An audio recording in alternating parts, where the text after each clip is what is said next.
My play of the day for round 7 of the Wijk aan Zee tournament is the game between Vishy Anand and Loek van Wely.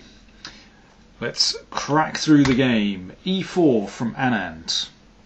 And previously in the tournament we've seen Van Wely play his favourite Sicilian defence, but well, he got absolutely hammered by Hari Krishna a couple of rounds ago. So today he tried something different. He tried the Scandinavian with d5, and he has played this before. In fact, he's played it in a couple of notable games this year. He defeated Sutovsky in the Olympiad in a very quick game indeed, but he recently had a reverse with this. Well, okay, we'll take a look at that in a second. So the queen comes out, and the problem with the Scandinavian is that black loses time with the queen, but you have got rid of white's centre pawn. But now white claims the centre, so this is the problem. Black is giving away some central control, but he does hope to hit out at the pawn on d4. Knight f6 is normal, and now bishop d2 is played by Anand, and I think this is a good variation for white. A couple of months ago, when Van Wely played the Scandinavian in the Spanish league, he played against another Indian player, Neji, and well, he lost a very quick game indeed. Let's just have a very quick look at that game. Neji also played with bishop d2 a little later, and this is a good system for white. Van Wely lost very, very quickly. This is a nice pawn sacrifice. Black suffers because his development is very poor, and this is another nice pawn sacrifice, and you can see all of white's pieces are developed and attacking. These bishops rake across the board, and of course these rooks in the middle against the king are very nice indeed. So yeah, Van Wely lost very quickly, but okay, that hasn't put him off playing the opening. So okay, today bishop d2 from Anand at this very early stage. So obviously at some moment there's going to be a masked attack, a discovered attack against the queen at some moment. Knight d5 isn't possible at the moment because of this, but okay, let's see. Bishop g4 played by Van Wely. Previously, actually, Kasparov had played this line against Luke, and Luke played c6 then, and then after bishop d3, bishop g4, knight e4. This is actually a blitz game. And you can see if the queen retreats, then knight takes f6 followed by queen takes g4. So they went into this endgame. That's check. And here Kasparov was already better after this move because the bishop is in terrible trouble. Van Wely managed to draw that game, but I think it just shows you black is under pressure in this variation. Okay, Van Wely tried bishop g4 today and f3 from Anand. Now the normal move would probably be bishop f5 here, but in several games it's been shown that very often that bishop can be chased down, and this is also quite an attractive variation for white. So today Van Wely improvised with bishop d7. This looks like a very odd square for the bishop, I have to say, but okay, it's been played a few times by some French players, actually, specialists in the Scandinavian. In particular, Eric Prier is a noted expert in this line. So let's see what Anand has. Bishop c4. Okay, you can see how this possibly sets up this discovered attack, and then perhaps exchanging knight on f6 to damage black's pawn structure. So that's why the queen came back to b6. Now that attacks two pawns. Anand defended the d pawn and isn't too worried about that one, because then the rook would come to b1 and take on b7, so that's no problem. Okay, black has to develop e6. Now bishop b3 just puts an end to any nonsense on b2. Now, the thing is, if white has central control with d4, usually black should try to hit out at this pawn. So, for example, c5 is a normal move against this kind of structure. Problem here is that white does not need to take.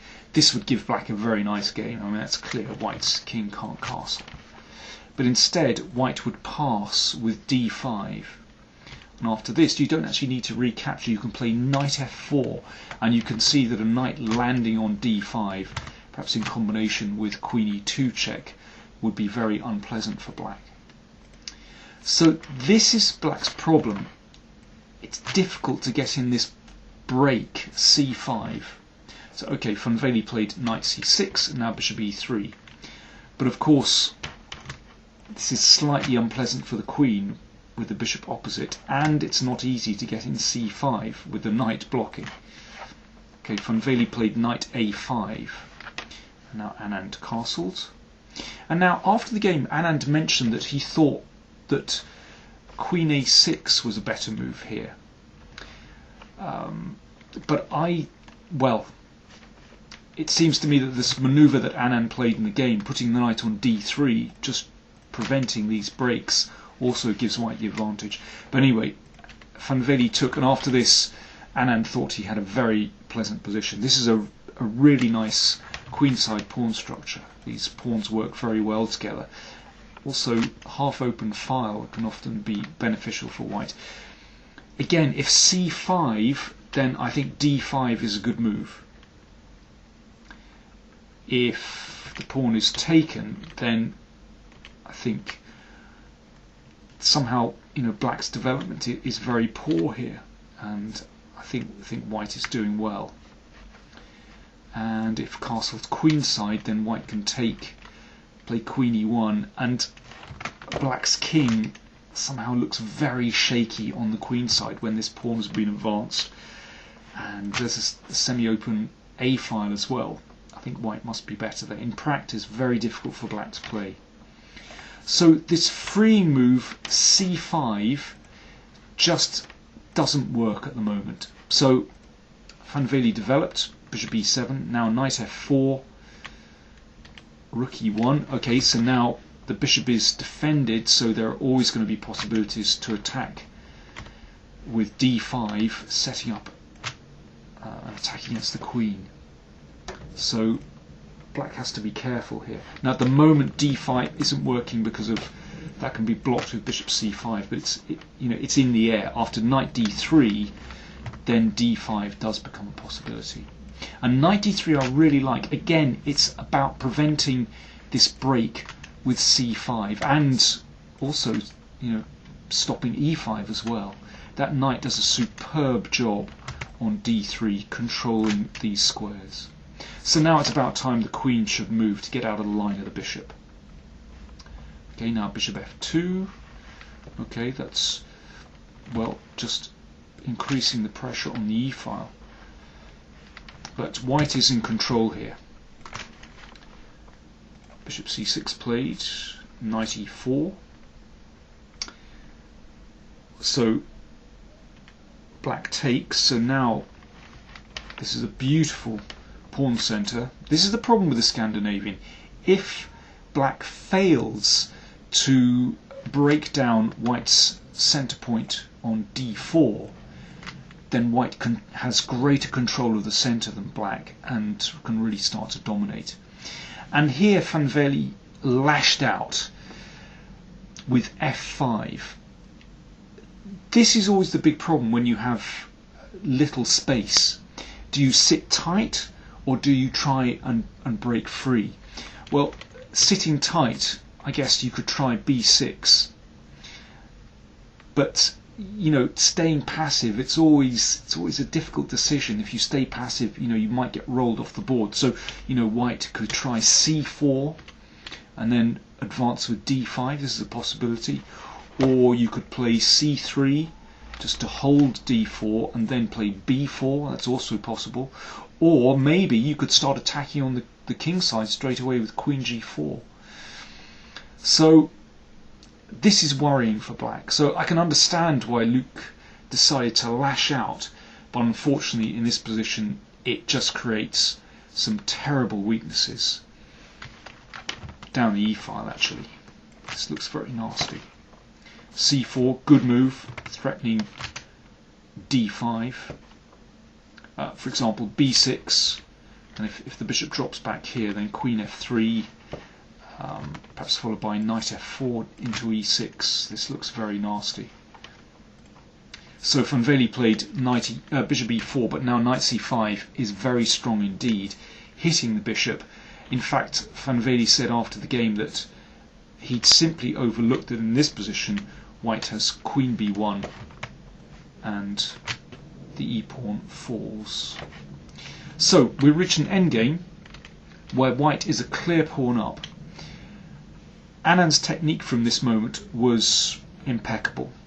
Okay, you could say this pawn is a slight weakness. You know, black has a very obvious plan here to double rooks against the d-pawn. So what does white do? Okay, first things first, before you can attempt any active plan, you move your king into the middle of the board and defend the pawn.